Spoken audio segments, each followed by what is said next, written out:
当妈的一听到宝宝咳嗽，看到宝宝难受的样子，心就揪起来啦。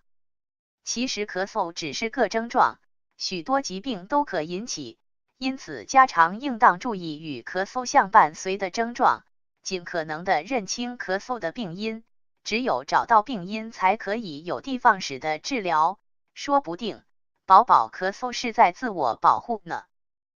谁说咳嗽就是坏事的？其实咳嗽本身不是疾病，只是一种症状，就是宝宝气道黏膜清除外界物质或粘液、分泌物的自身保护机制。就像宝宝喝水时不小心呛到了，然后就忍不住的咳嗽，这是因为水使呼吸道受到了刺激，这时咳嗽就可以使呼吸道里产生强大的气流，把呛进去的水冲出去。如果是宝宝呼吸道疾病后的咳嗽，很多妈妈担心宝宝的病还没有好彻底，其实这时的咳嗽是对宝宝体内的一次大清洁，这时咳嗽可以将呼吸道的分泌物、坏死脱落组织形成的痰液排出去，大大有利于感染的恢复。咳嗽就是一个号志，对于宝宝说，咳嗽就是反映宝宝呼吸系统状况的一个号志。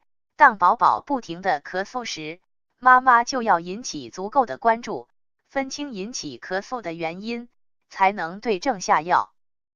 上呼吸道感染引起的昼夜刺激性咳嗽，莫有痰液，莫有气喘，伴有发热、流鼻涕，宝宝精神差，食欲不振。怎样止咳？保持房间空气湿润，使用加湿器、湿毛巾、拖的等方法增加卧室空气湿度。如果宝宝的咳嗽症状持续1周不好，就要尽快到医院看医生。咽喉炎引起的声音嘶哑、有浓痰、咽喉疼痛，咳嗽时会发出空的声音。怎样止咳？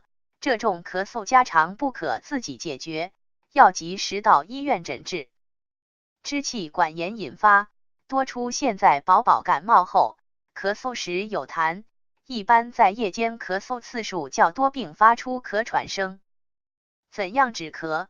在宝宝咳嗽期间注意不要给宝宝吃太甜或太咸的食物，否则会加重宝宝咳嗽，并且要及时去医院治疗。过敏引起剧烈咳嗽，持续时间长，一阵一阵的反复发作，尤其是在早晨。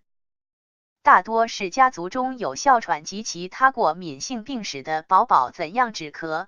外出时应注意防护，避免接触花粉、灰尘等过敏源，并要及早就医诊治，以防向更严重的病情发展。平时怎样让宝宝避免咳嗽？平时多喝宝宝白开水，有利于稀释痰液并排出。保持居室空气清新，避免室内空气过于干燥，不要让室内有油烟或烟味。宝宝的饮食应清淡易消化，不要吃太甜太咸、生冷、油炸、抑制过敏的海产品等食物。让宝宝保持充足的睡眠，保持舒适的睡姿，给宝宝创造一个舒适的睡眠环境。平时给宝宝穿衣时要注意气温的变化，不要捂住也不要冻住宝宝，减少感冒的发生。